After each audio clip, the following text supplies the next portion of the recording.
Today we're here at the annual Ronnie James Dio Stand Up and Shout Fight for Cancer.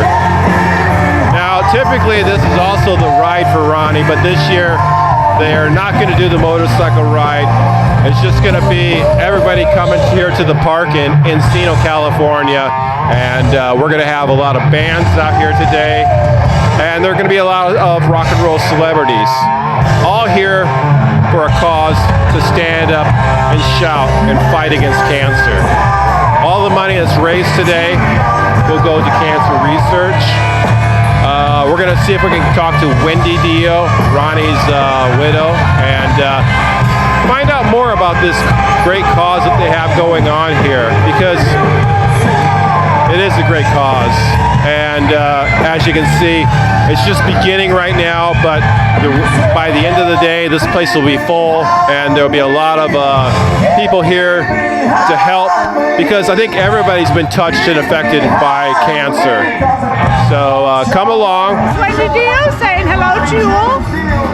Hi. Saw the documentary. Oh, great. Did you like it? It was amazing. Absolutely amazing. Glad you liked it. It was a very bittersweet journey, but it was great. Yep. I mean, I've seen a lot of rock documentaries, but this one was like next level. I wanted the fans, the real die-hard fans, to have something in there that they didn't know about Ronnie.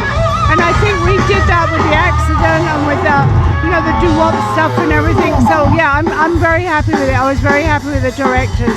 Did a great job. And I love that they did the stories of the fans. Like, oh, I sat in the change radio stations, and then, Man on the Silver Mountain came on, and then you like hit that music, and it's like, oh, very powerful. It's great, really because great. his music was so powerful too. Absolutely. We're keeping his memory and his legend alive, and that's what I want to do.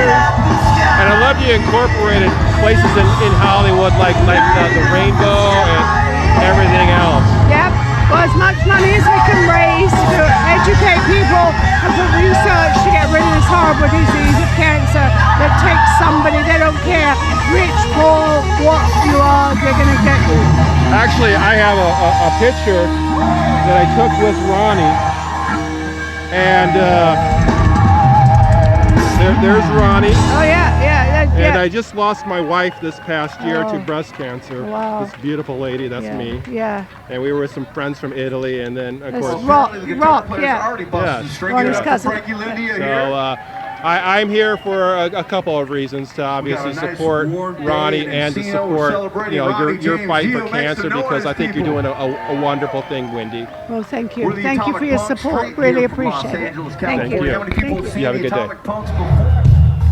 So, when I met Ronnie James Dio, my wife had some friends that were visiting from out of town, and they were from Italy, so we decided to take them to an Italian restaurant, and the place that we could only think of was to go down the street here in Encino to a place called Buca di Beppo.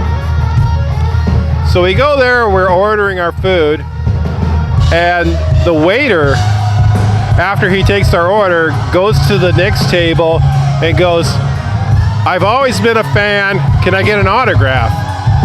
And so I was wondering, okay, well, who's sitting at the table next to me?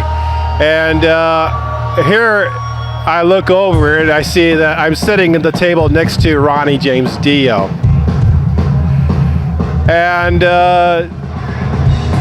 so I ended up starting a conversation with Ronnie, and ended up getting a picture with him and his cousin, who was the guitar player for Elf, and my wife and my two friends, which is the picture that we'll show here in a second. And the thing that I remember the most was, after we took the photo, I looked Ronnie in the eye and I said, this song, Heaven and Hell, is also an album by Black Sabbath. I said that when I was a young kid, that this album really changed my life. I listened to it quite intently, and I found it to be very spiritual yet rocking, and I really appreciate what he did with this album. What's going on? All good, man, all good. I'm Fred Aking, I'm a drummer. I play with the Bullet Boys, I play with Kings of Thrash, with David Ellefson, and I have a band called Dead Groove. It's a rock and roll power trio. Our record came out a month ago, so we're going at it right now. I mean, yeah, you got to play with like multiple bands because, you know, when one takes some time off, then you can like just keep it going. You know? Yeah, you gotta keep yourself busy, at least working and touring the whole year. You gotta have at least, you know, some clients. You know. I'm here with Mark, and Mark, tell us about yourself. I'm Mark Ferrari, formerly of the band Keel, Cold Sweat, and Wayne's World. Okay. And so what's going on? Well, I'm very proud to be part of the Dio Cancer Foundation event here. I got to tour with Ronnie twice back in the 80s and early 90s, and he was a mentor to me, so I'm just very excited and proud to be part of this event today. Group here, Steamroller. Yeah, All right. Steamroller. Yeah. Steamroller. Yeah. What was the question? What do you guys got going on this year? I got a shift at the coffee shop later. I always wanted to work at In-N-Out Burger because I think they're very efficient. They're always very kind. At the same time as how much hard work it is. I wanted to see if I could hang. And You also want to be of service. That's a whole big component to it. I like the service industry, and I want to see if I can hang with them at In-N-Out. All right, so Steamroller hasn't played for a while. This is like your first gig in 8 what, years. like how many years? 8 years. In 8 years. You guys, you don't miss a beat. Well, it's 8 years, 4 months, and Sometimes 30. I do miss a beat, but Brian covers for me really well. Yeah, I mean that's part of the magic. You're fast on the drum. That's the magic of the band, is that each of us knows how to cover for the other. I mean, you're like incredible on the drum. You're an amazing guitar player. You got the voice of an angel. So Well, when are we gonna see you Angry again? Angel, very you very can see us aggressively. again, actually. Thank you. You can see us again, actually, at the end of the month at Count Vamped in Las Vegas. Yeah, we'll be May 27th or 8th. I think it's the 27th. 27th, whatever that Saturday is, we're Yeah, doing a whatever full that show. Saturday is. Yeah. Full show. Full show. Come on out. Be there. Be square. Or a circle or a triangle or whatever you want to be, but just try to be there. Excellent. Cool, right?